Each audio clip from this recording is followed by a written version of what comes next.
El marido engañaba a su esposa en su casa de campo. Pensó que la esposa no se enteraría. Pero ella cambió el vino por algo interesante. Lo que ocurrió después del primer sorbo no lo esperaba ni siquiera la esposa. A través de las ramas de los pinos, Laura observaba las ventanas de su casa de campo. El marido engañaba a su esposa en su casa de campo. Pensó que la esposa no se enteraría. Pero ella cambió el vino por algo interesante. Lo que ocurrió después del primer sorbo no lo esperaba ni siquiera la esposa. A través de las ramas de los pinos, Laura observaba las ventanas de su casa de campo. El corazón le latía tan fuerte que parecía que su zumbido se extendía por todo el bosque. Dentro de la casa, en el salón con ventanales panorámicos, su marido Raúl y su rubia con vestido rojo estaban acomodados en el sofá. En la mesita entre ellos había una botella abierta de vino, Chateau Margaux del 2010, el orgullo de la colección de Raúl. La misma botella en la que, 3 días antes, Laura había añadido una triple dosis de un potente laxante. El plan parecía perfecto. Laura abrió la botella con cuidado, vertió el preparado, lo mezcló, la selló con un corcho nuevo y recolocó la etiqueta con esmero. Se imaginaba a esos dos corriendo del sofá al baño, como su velada romántica se convertiría en una farsa. Sería la venganza perfecta por la mentira y la traición. Pero lo que ocurría en la casa no se ajustaba a sus expectativas. En lugar de llevárseles las manos al vientre y correr al baño, Raúl y su acompañante parecían asfixiarse. Vio cómo la mujer se deslizaba del sofá al suelo, como Raúl, al intentar levantarse, caía de nuevo, con el rostro contraído de dolor. Aquello no parecía el efecto de un laxante. Parecía envenenamiento. Un envenenamiento real, mortal. Laura no lo pensó ni un segundo.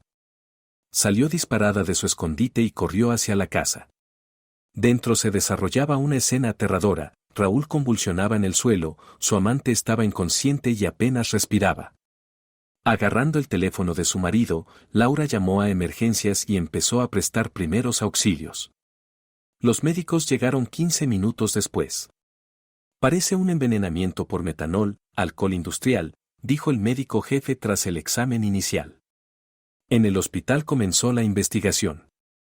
La pericia toxicológica confirmó que en el vino se había encontrado una cantidad mortal de metanol, así como una gran dosis de laxante. Pero el metanol había sido añadido más tarde. Pero empecemos por el principio. Y les contaré cómo Laura descubrió la infidelidad y la traición de su marido. Laura Valencia siempre presumió de su intuición femenina, pero sería más correcto hablar de su capacidad para detectar señales de alarma. Esa habilidad le costó un alto precio. Antes de Raúl estuvo en su vida Eduardo Moreno.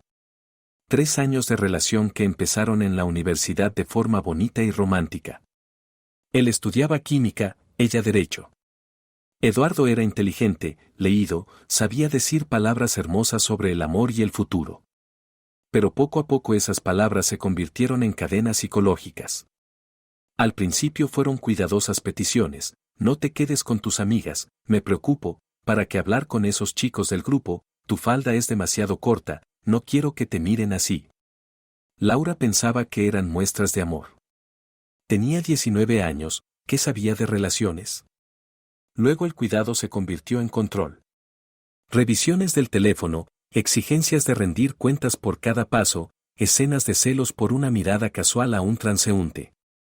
Eduardo sabía ser encantador en público y cruel en privado.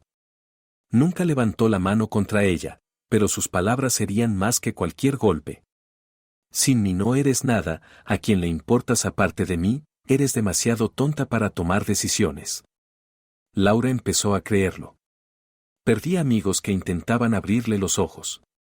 Se perdía a sí misma. Le hicieron falta 2 años para entender que aquello no era amor. Y otro año para reunir fuerzas y marcharse. Eduardo no la dejó ir fácilmente.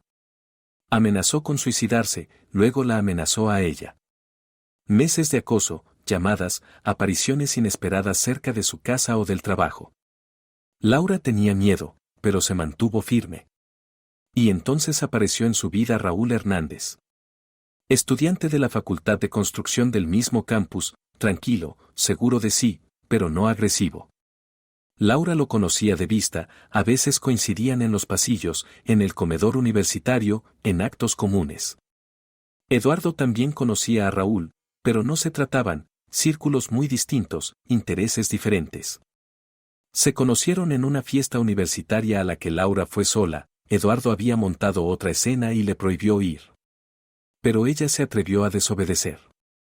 Raúl se acercó, le propuso bailar y luego la acompañó hasta la residencia. No intentó controlar cada paso, no tuvo celos de los compañeros, no exigió cuentas por los minutos empleados. A su lado, Laura sintió que podía respirar a pleno pulmón.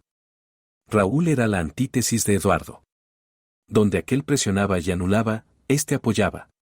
Donde aquel humillaba, éste admiraba su inteligencia e independencia.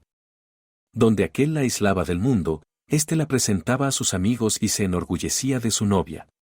10 años de matrimonio. 10 años creyó Laura que por fin había encontrado su hogar, su familia, su felicidad. 10 años estuvo agradecida al destino por haber encontrado a un hombre de verdad después de la pesadilla con Eduardo. Pero la experiencia de la primera relación no fue en vano. Le enseñó a leer a la gente, a notar los cambios más sutiles en el comportamiento, a captar la mentira. Esas habilidades la salvaban en su trabajo como abogada, le ayudaban a desentrañar los conflictos familiares de sus clientes. Y precisamente esas habilidades le permitieron notar que algo no iba bien con Raúl. Y ahora su infidelidad amenazaba con destruir también ese mundo que parecía tan sólido. La historia se repetía, otra vez un hombre la engañaba, otra vez se quedaba sola.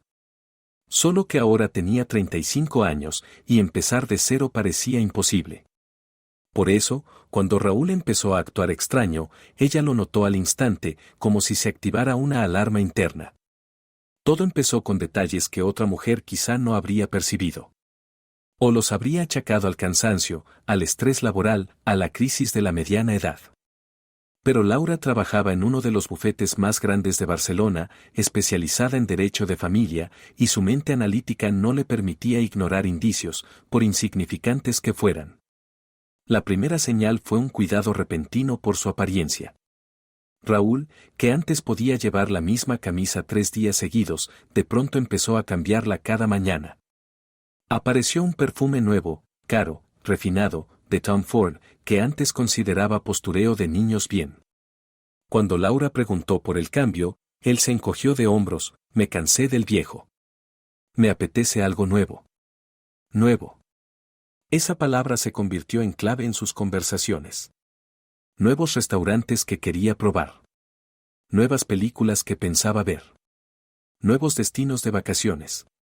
Como si toda su vida anterior de repente dejara de satisfacerle. Luego llegaron las urgentes comisiones de trabajo en fin de semana. Raúl tenía, junto con su hermano Pedro, la constructora Hernández Construye, dedicada a chalets de las afueras. Trabajo había, pero antes resolvía lo importante entre semana. Y ahora, cada sábado o domingo, aparecía una obra crítica que requería su presencia inmediata. ¿Lo entiendes, cariño?, explicaba, anudándose la corbata ante el espejo. Los clientes están dispuestos a pagar extra por trabajos en fin de semana. Y el dinero nunca sobra. Laura asentía y callaba. Ciertamente, el dinero no sobraba. Pero ella conocía el calendario de la empresa, a los clientes grandes, y ninguno exigía trabajo en fin de semana pagando primas. La siguiente señal de alarma fueron las llamadas. Antes, Raúl contestaba tranquilo delante de ella, a veces incluso ponía el altavoz si era sobre conocidos comunes. Ahora o bien colgaba diciendo te llamo luego, o salía a otra habitación. Es del trabajo, cariño, decía al volver del balcón tras 10 minutos al teléfono. Detalles técnicos aburridos. Pero su voz no sonaba aburrida. Sonaba satisfecho, incluso feliz. Así hablaba antes tras cerrar un buen trato o cuando recibía una prima. Laura empezó un diario interior de sospechas. No escribía, no era paranoica, pero registraba mentalmente cada rareza. Un nuevo hábito de ducharse nada más llegar a casa. Cambio de tarifa móvil a una más cara pero con llamadas ilimitadas. Interés repentino por el gimnasio, el hombre que durante 10 años ignoró sus propuestas de hacer deporte de pronto compró un abono. Quiero ponerme en forma, dijo, mostrando su nueva bolsa deportiva. Siento que me he dejado. Es hora de cuidar la salud. ¿La salud o la atractividad? ¿Y para quién? Pero lo que más inquietaba a Laura eran las escapadas a su casa de campo. Un bonito chalet de 2 plantas en un pinar, a 50 kilómetros de Barcelona, se había vuelto un imán para Raúl. Antes se quejaba de que allí era aburrido, que necesitaba el bullicio de la ciudad, restaurantes, cines. La naturaleza está bien, pero dosificada, decía. Y ahora cada fin de semana encontraba motivo para ir. Que si revisar la calefacción, que si mirar el tejado, que si reunirse con los vecinos por la reparación del camino. Una vez incluso dijo que iba solo a pensar en silencio sobre nuevos proyectos. ¿Y si voy yo también?, propuso Laura. Hace tiempo que no voy. Mejor no, respondió Raúl rápido. Ahora está hecho un desastre, he empezado una reforma. Mejor vamos juntos cuando lo termine todo. Una reforma de la que ella no sabía nada. En la casa que compraron juntos y arreglaron juntos. La gota que colmó el vaso fue una noche en que Raúl llegó a casa de muy buen humor, tarareando. Laura notó en su camisa un pelo largo y claro. No era de ella, tenía el pelo oscuro y corto. Tampoco de él, Raúl lo tenía oscuro y muy corto. ¿De dónde sale esto?, preguntó, señalando el pelo. Raúl lo miró y frunció el ceño, como si lo viera por primera vez. Ni idea.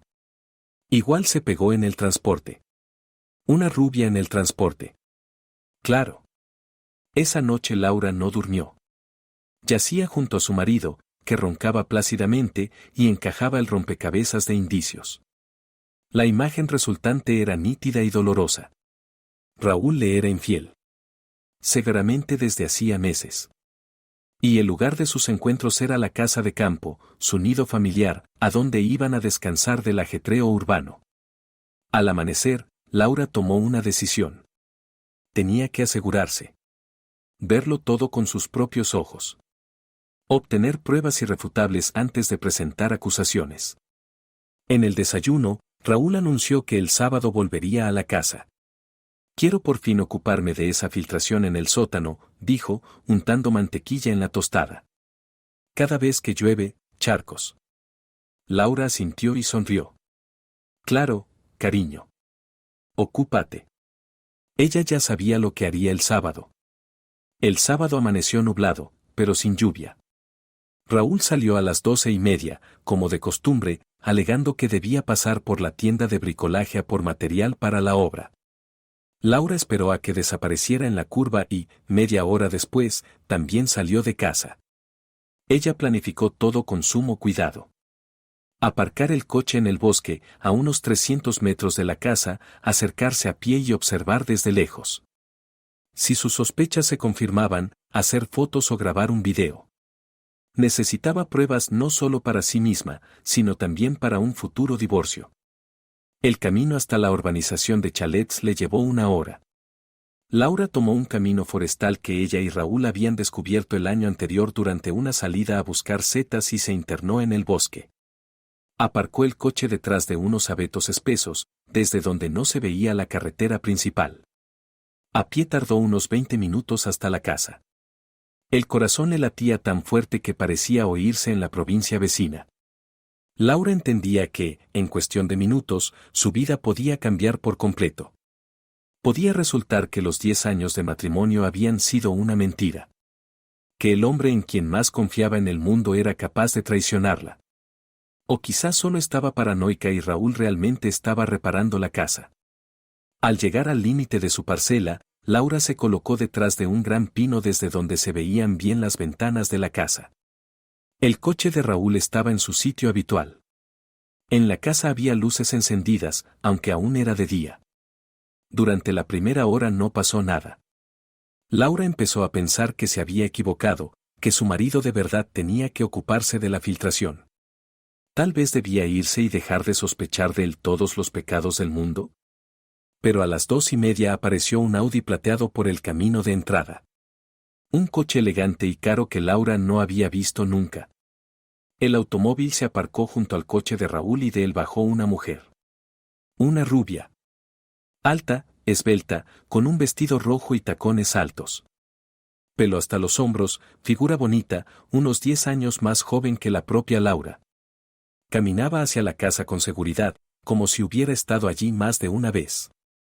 La puerta se abrió antes de que le diera tiempo a llamar al timbre. En el umbral apareció Raúl, con vaqueros y la camisa que Laura le había regalado por su cumpleaños el año anterior. Abrazó a la rubia y la besó. No en la mejilla como a una amiga, sino apasionadamente, en los labios. Laura sintió como todo dentro de ella se rompía y caía al vacío. Una cosa es sospechar, otra muy distinta es verlo. Las piernas le flaquearon y, abrazando el pino con los brazos, se deslizó lentamente por el tronco hacia abajo. Las lágrimas corrían solas, silenciosas y ardientes. 10 años. 10 años había amado a ese hombre, había hecho planes con él, soñado con hijos que nunca llegaron. 10 años había sido una esposa fiel, lo había apoyado en los momentos difíciles, se había alegrado de sus éxitos. Y él traía aquí a otras mujeres. A su casa. A su cama. Laura no supo cuánto tiempo estuvo sentada tras el pino, llorando e intentando creer lo que veía. Volvió en sí por el golpe de una puerta al cerrarse. La rubia salió de la casa y se dirigió a su coche. Ahora llevaba vaqueros y una blusa blanca, al parecer, se había cambiado dentro.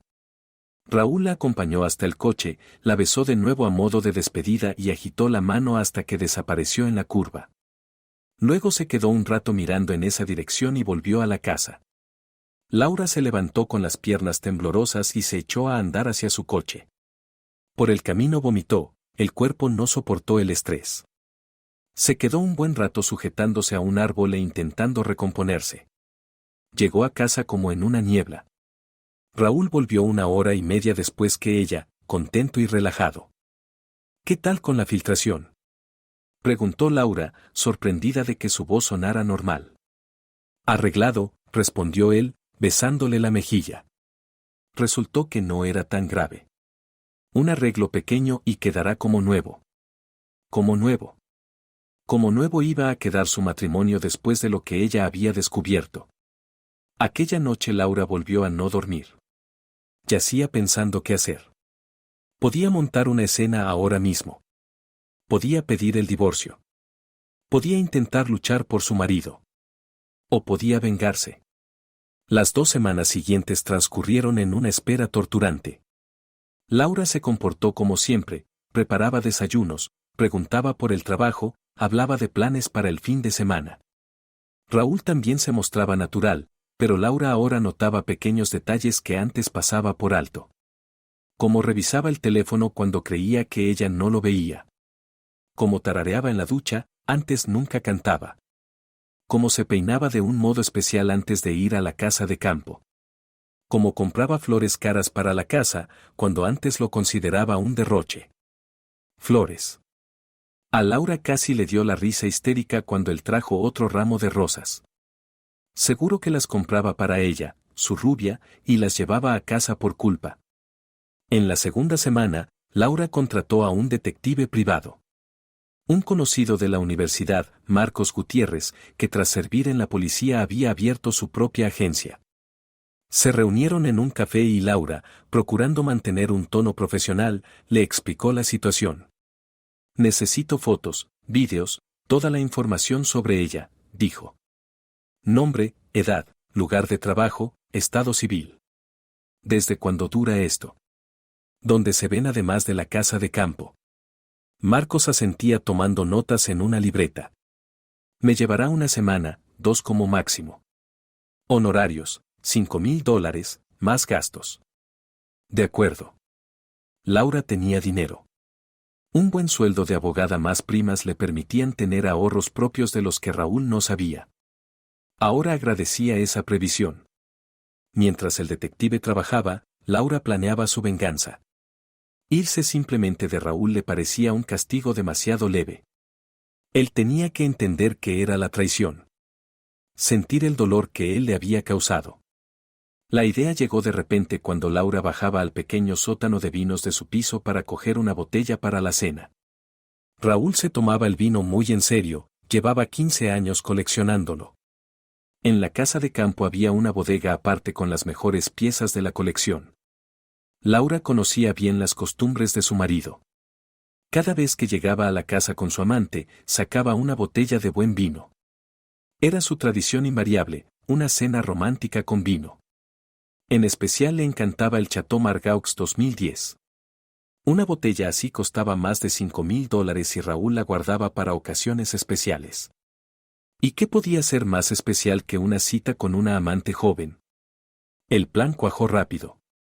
Laura iría a la casa cuando Raúl no estuviera, encontraría esa botella y le añadiría algo desagradable. No mortal, claro. No era una asesina. Pero lo bastante eficaz como para arruinarles la velada romántica. Un laxante. Un laxante potente y de acción rápida. Que intenten mantener la romance cuando a ambos les retuerza el estómago. Laura incluso sonrió al imaginar la escena. Raúl y su rubia, retorciéndose de dolor. En lugar de una noche de pasión, carreras al baño y quejidos. En lugar de susurros tiernos, maldiciones y reproches por haber comido algo malo. Y luego, cuando todo terminara, ella le mostraría las fotos del detective y pediría el divorcio. Que supiera que su esposa estaba al tanto de sus andanzas. Que entendiera que la había llevado a esa venganza. Los resultados de la investigación llegaron a la semana y media. Marcos trajo una carpeta gruesa con fotos, impresos e informe. La rubia se llamaba Carmen López, 27 años, era directora de arte en la agencia de publicidad Creative Group. Soltera, sin hijos, vivía sola en un piso de alquiler en el centro. El romance con Raúl llevaba ya 4 meses, empezó después de una fiesta corporativa de la constructora, donde su agencia presentó una nueva campaña publicitaria. No solo se veían en la casa de campo. Iban a restaurantes, cines, incluso viajaron a Madrid un fin de semana el mes pasado. Mientras Laura pensaba que su marido estaba en un viaje de trabajo. Las fotos eran elocuentes. Raúl y Carmen de la mano en la Gran Vía. Su beso junto a una fuente en el Retiro. Saliendo del Hotel Ritz de madrugada. Lo más doloroso fue ver la cara de Raúl en esas imágenes. Se le veía feliz. Verdaderamente feliz, como hacía mucho que no se le veía con ella. Por lo que parece, es algo serio, dijo Marcos. No es solo un lío. Ya la ha presentado a sus amigos, hablan de un futuro en común. Un futuro en común. O sea, Raúl planeaba dejarla. Tarde o temprano. Quizá ya estaba preparando el terreno para el divorcio. Aquella noche Laura confirmó definitivamente su decisión. Raúl merecía una lección. Y ella pensaba dársela. El lunes, Laura pidió medio día libre en el trabajo y salió de compras. Primero, a la farmacia. Estudió el surtido de laxantes y eligió el más potente disponible sin receta. El farmacéutico advirtió que el preparado era muy fuerte, que debía respetar estrictamente la dosis y no exceder la cantidad recomendada. Es para una limpieza intestinal antes de un procedimiento médico, explicó Laura. El médico lo ha indicado. El farmacéutico asintió y le vendió 3 cajas. Laura pensó que si una caja estaba pensada para limpiar el intestino de un adulto, 3 cajas para 2 personas darían un resultado impactante. La siguiente parada fue una tienda de accesorios para vino. Laura compró corchos, cera especial para sellar, etiquetas y una herramienta para colocar corchos. Todo lo necesario para un envasado profesional de botellas. El vendedor, un hombre mayor de aspecto entendido, le explicó los pormenores del proceso. Lo principal es la precisión, dijo, mostrando cómo colocar bien el corcho. Y una cera de calidad para el sello. Si se hace bien, nadie notará que la botella fue abierta. Perfecto. Justo lo que necesitaba. Laura regresó a casa con las bolsas llenas y un plan de acción. Solo quedaba esperar el momento oportuno, cuando Raúl estuviera en el trabajo, para ir a la casa de campo. La ocasión llegó el miércoles. Raúl tenía una reunión importante con potenciales inversores que duraría todo el día. Salió por la mañana avisando que no volvería antes de las 8. Laura esperó al mediodía y condujo hasta la casa de campo. En el camino comprobó varias veces si llevaba todo: el laxante, los accesorios para el vino. La casa la recibió con silencio y limpieza. Raúl realmente la mantenía en perfecto orden. En la sala, sobre la mesa, había un jarrón con rosas marchitas, al parecer, restos de la última cita. En el dormitorio, sobre la mesilla, había una revista femenina y una taza con restos de café. Laura procuró no pensar en lo que había ocurrido en ese dormitorio. En su dormitorio, en su cama. Se concentró en la tarea.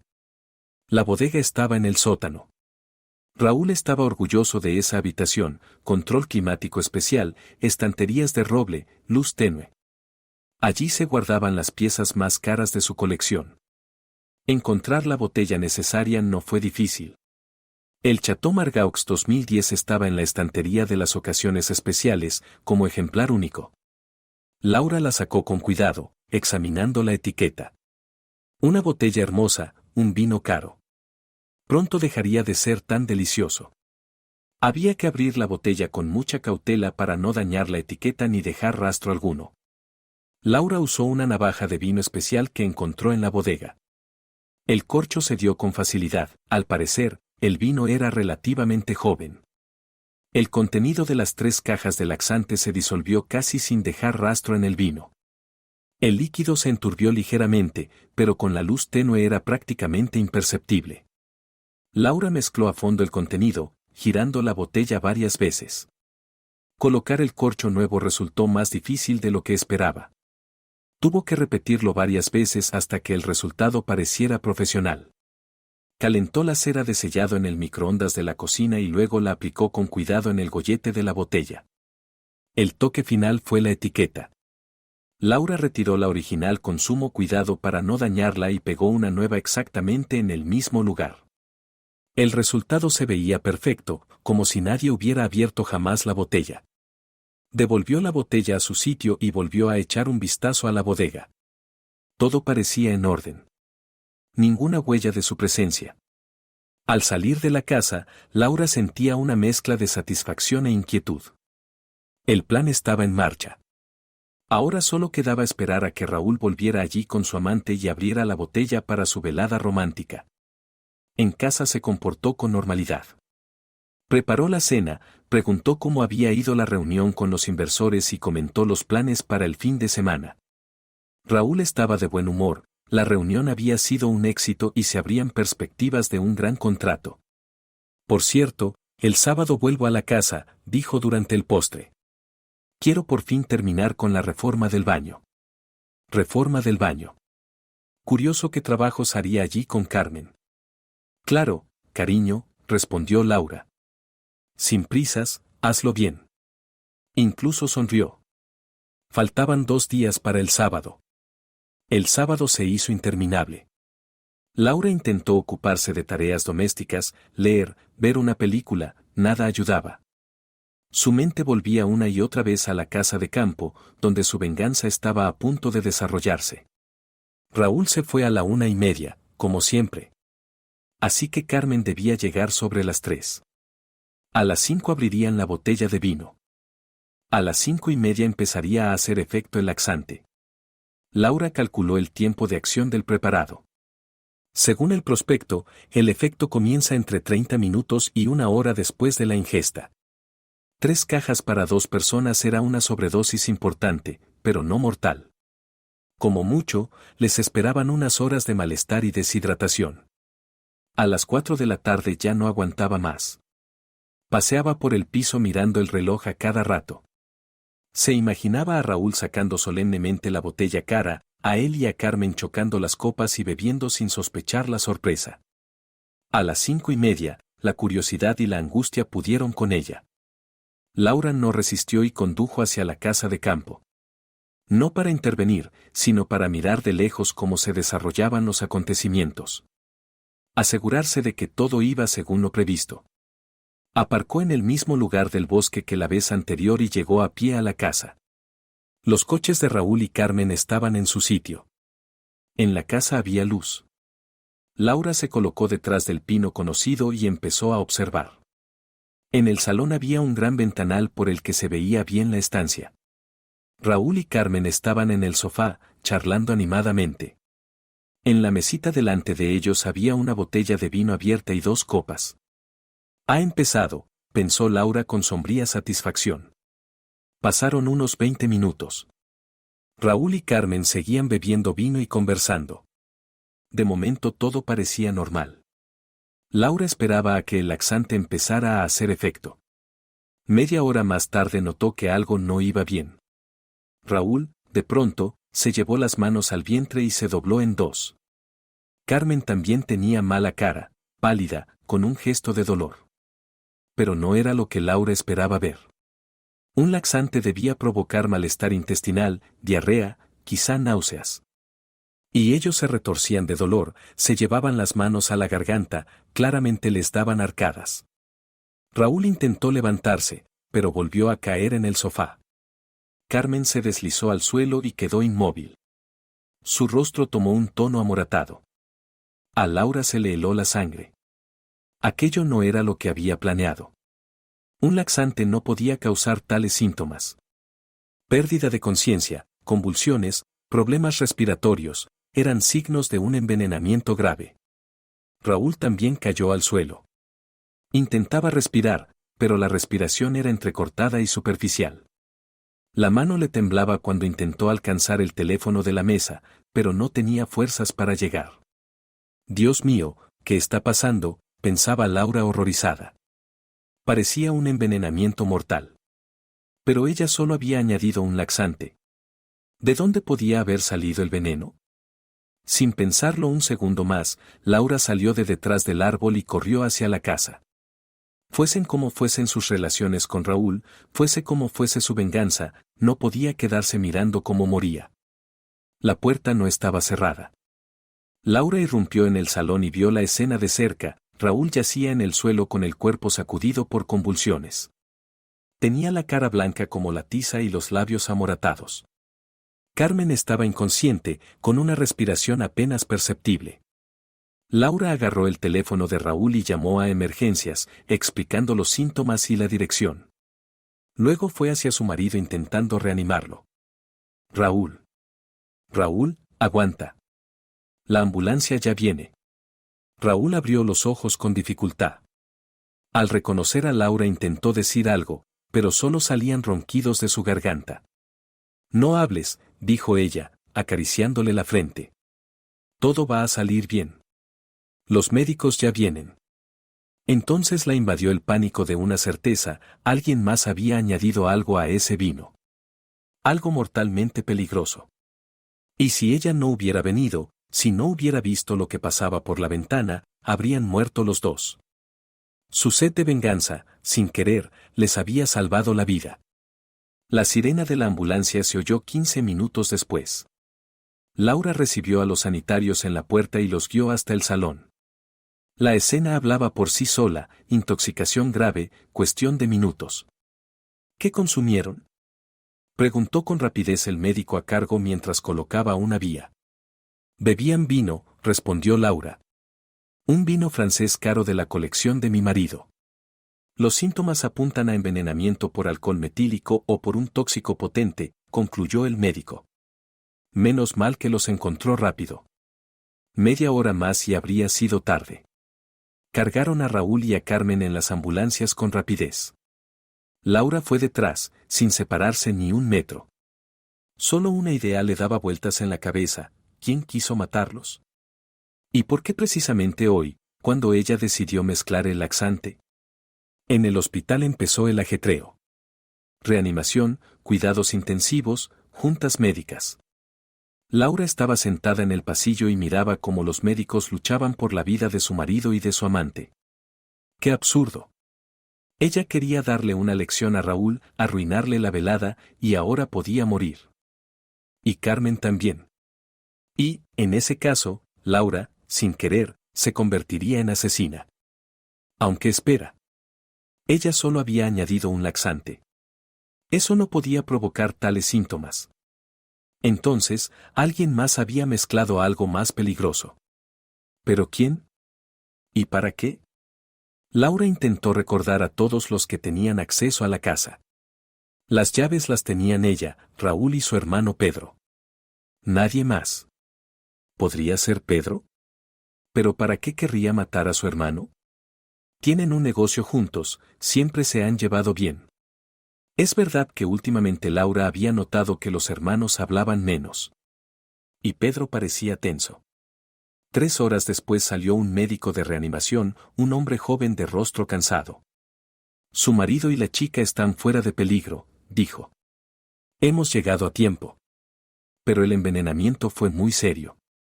Laura sintió cómo se le quitaba un peso enorme de encima. ¿Qué les pasó?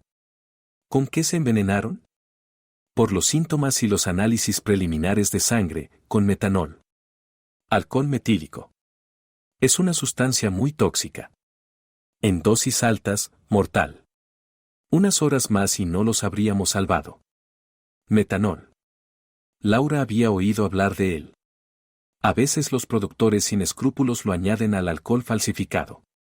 ¿Pero cómo pudo aparecer en un vino francés caro? ¿Dónde pudieron beberlo? Preguntó el médico.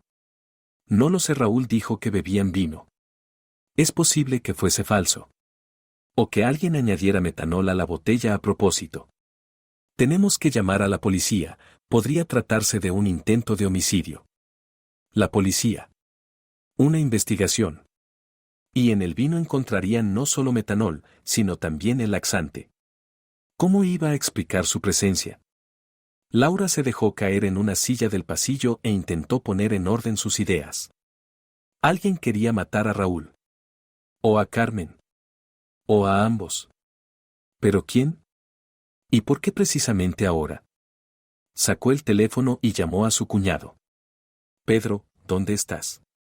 Tenemos un problema, Raúl está en el hospital, se ha envenenado.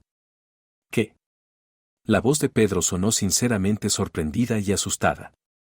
¿Dónde? ¿Cómo? ¿Qué ha pasado? En la casa de campo. Los médicos dicen que por metanol. Ahora estamos en el hospital. Voy para allá. ¿En qué hospital? Pedro llegó en 40 minutos. De verdad parecía conmocionado y asustado. Preguntaba por los detalles, regañaba a los médicos por la lentitud, abrazaba a Laura y la consolaba. Si estaba implicado en el envenenamiento, lo fingía a la perfección. Pero Laura conocía bien a Pedro, nunca fue buen actor. Sus emociones parecían absolutamente sinceras. Entonces, no era él. ¿Pero quién, entonces?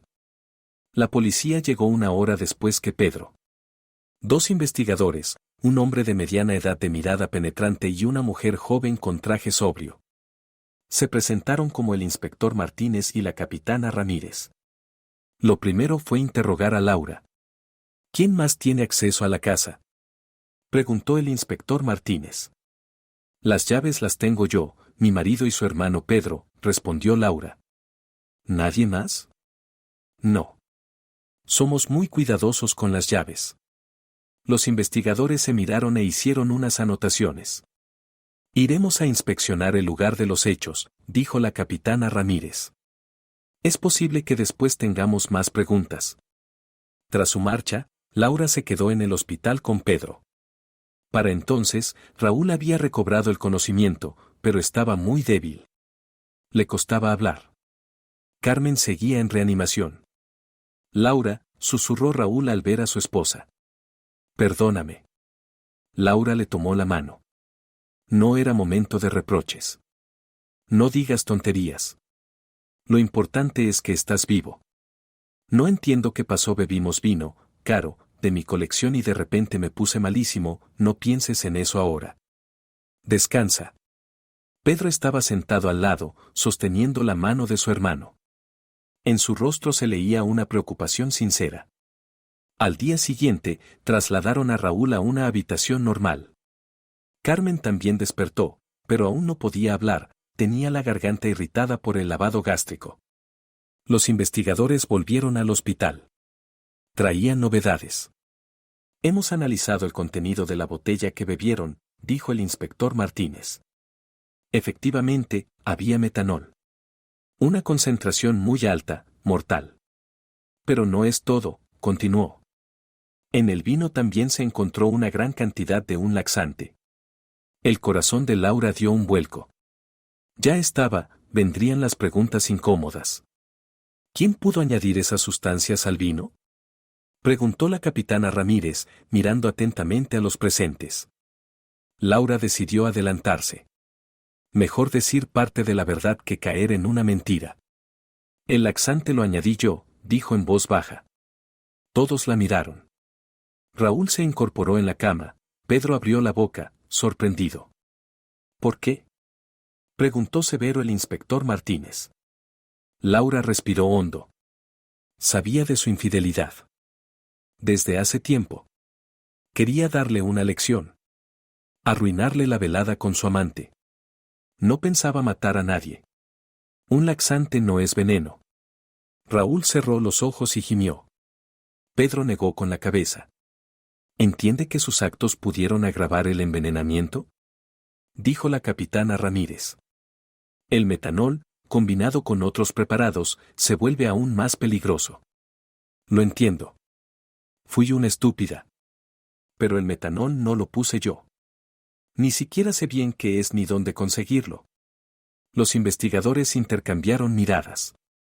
Nos inclinamos a creerle, dijo el inspector Martínez. La pericia indica que el laxante se añadió antes que el metanol. Alguien más tuvo acceso a la botella después de usted. ¿Pero quién? Preguntó Pedro. Eso es lo que estamos averiguando. Díganos, ¿tienen enemigos? ¿Personas que pudieran desearles daño? Raúl movió la cabeza lentamente.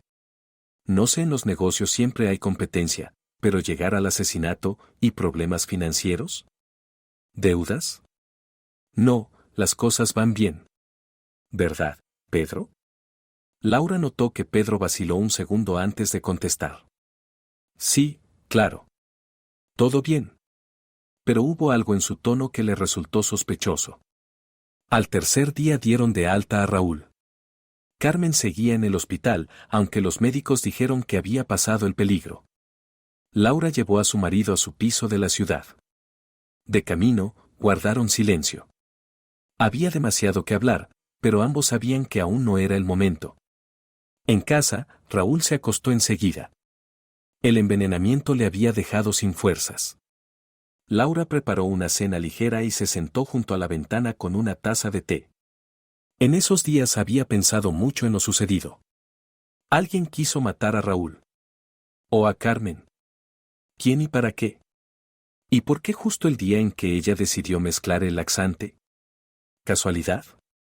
¿El asesino planeaba el envenenamiento desde hacía tiempo y su sabotaje simplemente coincidió con su plan? ¿O, al contrario, alguien sabía de sus intenciones y se aprovechó? ¿Pero cómo pudo saberlo? Laura recordó sus compras en la farmacia y en la tienda de accesorios de vino. ¿Podían esas compras delatar su plan? Difícil. Pagó en efectivo, no dio su nombre. ¿Y las llaves? Aparte de ella, Raúl y Pedro, nadie tenía acceso. Raúl no se iba a envenenar a sí mismo. Entonces lo hizo Pedro. ¿Pero por qué querría Pedro matar a su hermano? Tienen un negocio juntos, siempre fueron cercanos. Al día siguiente llamó el inspector Martínez. Tenemos nueva información. ¿Puede venir a comisaría? Y traiga a su cuñado. Una hora después, Laura, Raúl y Pedro estaban sentados en el despacho del investigador. Raúl aún se veía débil, pero insistió en ir. Con usted, Pedro, la situación es interesante. Pedro se puso tenso. Encontramos sus huellas dactilares en la botella de vino. Y además revisamos sus movimientos financieros de los últimos 6 meses, continuó el investigador. Un panorama muy curioso, grandes deudas, créditos vencidos, reclamaciones de bancos e inversores privados. Así que fuiste tú, hermano, Raúl apretó los puños. ¿Pero por qué? ¿Todo por dinero? ¿Tienes problemas de dinero? ¿Por qué no me dijiste nada? Somos socios. Porque todo es por tu culpa. Estalló Pedro. Con tus geniales ideas nos llevaste a la ruina. Estamos hasta el cuello de deudas y tú ni te enteras. ¿De qué hablas? El negocio va bien, las ganancias crecen, no. Gritó Pedro. El negocio va fatal. Las ganancias son números en papel. Dinero real no hay. Debemos $1 millón a los bancos y 750,000 más a inversores privados. En un mes nos van a declarar en quiebra. Laura observaba la escena, atónita. ¿De verdad Raúl no sabía de los problemas financieros? ¿Por qué no me lo dijiste? Preguntó Raúl, desconcertado. Porque no habrías entendido nada. Vives en tu mundo, piensas solo en ti y en tus diversiones. Pedro miró a su hermano con odio. ¿Sabes cuánto trabajo mientras tú te diviertes con tus amantes? ¿Sabes cómo intento salvar nuestro negocio mientras tú gastas en restaurantes y regalos para rubias? Raúl palideció aún más. Pedro, yo no lo sabía, no lo sabías. Claro que no. Nunca tienes tiempo para saber. El investigador escuchaba con atención. Pedro, dijo con calma, y decidió que si su hermano moría, ¿la empresa quedaría solo para usted? Pedro guardó silencio y volvió a mirar al suelo. Responda a la pregunta, ordenó con firmeza el inspector Martínez. Yo no quería matarlo, dijo Pedro en voz baja. De verdad. Solo pensé en hacer que se enfermara. Que no pudiera trabajar unas semanas. En ese tiempo esperaba negociar con los acreedores, encontrar nuevos inversores, metanol, Pedro. Gritó Raúl. ¿Entiendes que pudiste matarnos? No sabía que era metanol. Se justificó Pedro. Me dijeron que solo te pondría enfermo un tiempo. ¿Quién se lo dijo? Preguntó bruscamente el investigador. Pedro guardó silencio y luego contestó en voz baja, un conocido prometió ayudar. Dijo que había una sustancia que provoca síntomas de una enfermedad grave, pero que no es peligrosa para la vida, nombre y apellidos de ese conocido. Eduardo Moreno. Estudiamos juntos en la universidad. Es químico, trabaja en una fábrica. A veces nos vemos, tomamos unas copas, le hablé de los problemas de dinero y él se ofreció a ayudar. Laura sintió que la sangre se le helaba. Eduardo. Su ex. El mismo del que huyó hace años y al que aún temía. El investigador notó su reacción. ¿Conoce a esta persona? Sí, respondió Laura con voz ronca. Ese es mi ex. Lo dejamos hace muchos años, en la universidad. Fue una ruptura muy difícil. El inspector Martínez la miró atentamente. Cuente con más detalle. Eduardo no aceptó la ruptura. Me acosó mucho tiempo. Me amenazó. Llegué a poner una denuncia, pero luego pareció calmarse. Pensé que me había olvidado. Entonces tenía un motivo para vengarse, concluyó el investigador. Su conocido le dio alcohol metílico, se dirigió a Pedro, uno de los venenos más peligrosos. De no ser por la rápida atención médica, se habría convertido en un asesino. Y por partida doble. Pedro se cubrió el rostro con las manos.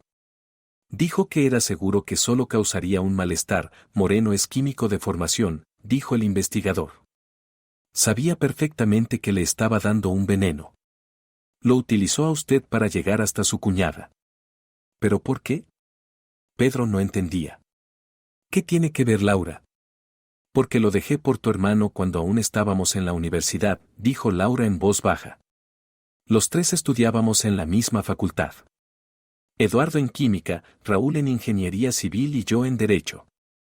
Y Moreno no me lo perdonó. Pedro recordó sus encuentros de estudiantes. Eduardo siempre preguntaba por su hermano, por sus asuntos, por la familia. Pedro creyó que era simple interés amistoso. Resulta que Moreno llevaba años recopilando información y esperando el momento oportuno para vengarse. Pedro volvió a cubrirse la cara con las manos. Yo no quería, solo pensaba en el dinero, en cómo salvar la empresa, y como resultado casi matan a su hermano y a una chica inocente. A Pedro lo detuvieron allí mismo, en el despacho del investigador. A Eduardo Moreno lo arrestaron ese mismo día en la planta química. Cuando los agentes registraron su casa, encontraron una carpeta entera con fotos de Laura, tomadas desde lejos, a escondidas, a lo largo de los últimos años. Fotos de ella con Raúl en restaurantes, en el teatro, junto a la casa de campo. La había estado vigilando todo ese tiempo, no podía olvidarla. Yo no quería matar a Raúl, repetía Moreno en el interrogatorio. Quería que sufriera. Que Laura entendiera cómo era él en realidad. Que volviera conmigo. Usted le dio a Pedro una dosis letal de metanol, constató el investigador. Pensé que lo diluiría, que no le daría todo de golpe mentiras. Moreno era químico, sabía exactamente lo que ocurriría. En el juicio, la pericia demostró que la cantidad de metanol habría bastado para matar a 4 adultos. A Eduardo Moreno le cayeron 15 años de prisión de régimen severo como organizador de un intento de homicidio. A Pedro, 8 años en suspenso. Laura estuvo presente en la lectura de la sentencia. Cuando se llevaban a Moreno, él se volvió hacia ella. Sigo amándote, Laura. Te esperaré. Ella no respondió. En sus ojos brillaba el mismo destello posesivo de 10 años atrás. Moreno no había cambiado. No se arrepentía. Seguía considerándola su propiedad. Raúl estaba en shock no solo por la traición de su hermano, sino también por comprender que detrás de todo estaba alguien del pasado de su esposa. Alguien a quien recordaba de la universidad y que casi los mata a todos por un viejo rencor. ¿Cómo no pude darme cuenta? Le decía a Laura de camino a casa tras el juicio. Me acuerdo de él en la facultad. Recuerdo cómo nos miraba cuando empezamos a salir, recuerdo sus desplantes contigo, pero si yo hubiera prestado más atención a la familia y no a otras cosas, quizá nada habría pasado. No, Raúl. Moreno habría encontrado la manera igualmente. Tarde o temprano. Y sabía que decía la verdad. Eduardo nunca habría podido soltarla. Su marcha con Raúl solo le dio un objetivo concreto a su odio, y esperó pacientemente la ocasión de golpear. El divorcio oficial se tramitó 6 meses después. Laura se quedó con la casa de campo y Raúl con el piso. Raúl intentó retomar la relación con Carmen, pero no funcionó. Ella no pudo olvidar aquel día atroz en que casi murió envenenada. Cada vez que miraba a Raúl, recordaba el hospital, la UCI, el miedo a la muerte. Entiendo que no fue culpa tuya, le dijo en su última cita. Pero no puedo. Lo siento. Raúl se quedó solo. Consiguió trabajo como capataz en otra constructora. El sueldo era mucho menor que el que ganaba como dueño de su empresa, pero le alcanzaba para una vida modesta. A Pedro le impusieron 8 años en libertad condicional. El tribunal tuvo en cuenta su arrepentimiento y que no hubo intención directa de matar. Los hermanos no volvieron a hablarse. Laura se mudó a la casa de campo. Al principio le costaba estar allí, demasiados recuerdos. En el salón donde encontró a Raúl y a Carmen al borde de la muerte. En la bodega donde cambió la botella. En el dormitorio donde su marido la engañó con otra mujer. Pero poco a poco la casa empezó a sentirse distinta. Laura reorganizó los muebles, los cambió, pintó las paredes. Convirtió la bodega en un despacho. En el bufete accedieron a que trabajara a distancia, era una empleada valiosa y no querían perderla. Los vecinos de la urbanización resultaron ser gente agradable. El matrimonio mayor de enfrente, Juan y Mercedes, pasaba a menudo a saludar. Laura los ayudaba con cuestiones legales, ellos compartían su experiencia de jardinería y contaban historias del barrio. ¿Sabe que en nuestra casa hubo un envenenamiento hace tiempo? Preguntó un día Mercedes durante el té. Lo sé, sonrió Laura. Fue mi exmarido. Ay, perdone. Se turbó la vecina. No caí, no pasa nada. Eso ya es pasado. El trabajo le ocupaba la mayor parte del tiempo. El derecho de familia es un área compleja que exige no solo conocimientos jurídicos, sino también comprensión psicológica. Laura veía muchas familias deshaciéndose, cónyuges infieles, niños que se convertían en rehenes de los conflictos de sus padres. Su propia experiencia la ayudaba a entender mejor a los clientes. El tiempo libre lo dedicaba a la casa y al jardín. En primavera plantó manzanos y perales, hizo un parterre de flores y montó un pequeño huerto. El trabajo físico en la tierra la serenaba, le daba una sensación de creación, crecimiento y renovación. A veces Laura pensaba en lo ocurrido un año atrás. En su sed de venganza que casi desemboca en tragedia. En lo fina que es la línea entre justicia y venganza, entre castigo y delito. Qué bueno que se limitó a un laxante. Qué bueno que el metanol no lo puso ella. ¿Y si, en un arrebato de rabia, hubiera optado por algo más radical? ¿Y si ella misma hubiese conseguido un veneno y lo hubiera mezclado en el vino? Entonces ahora estaría en prisión y Raúl en una tumba. Ese pensamiento siempre la estremecía. Laura entendió que era capaz de mucho cuando sufría. Y ese conocimiento la hizo recobrar la cordura y ser más cuidadosa con sus propias emociones.